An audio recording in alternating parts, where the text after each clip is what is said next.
Hello, and welcome to Hobaan Books, where imaginations are fostered.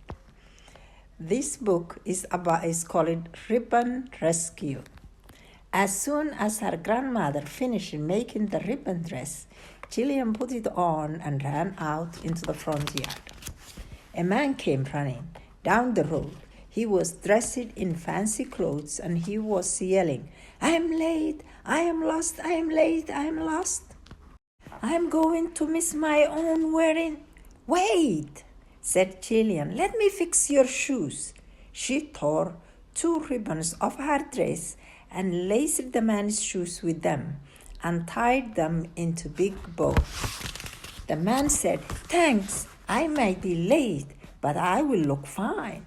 "Well," said Gillian, "why don't you take my brother Louis's skateboard? He's a grown-up and doesn't use it anymore. Just keep your eyes on the church and you will get there."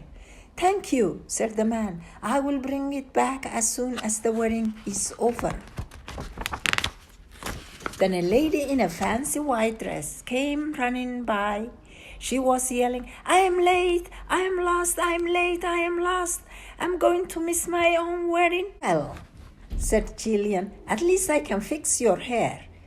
Gillian reached up and tore 8 ribbons off her dress. 1, 2, 3, 4, 5, 6, 7, 8.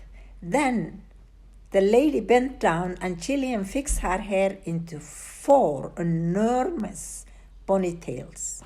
"Now," said Gillian, "take my mother's bicycle. She's a grown-up and doesn't use it very much, but just keep heading for the church and you will be there in no time."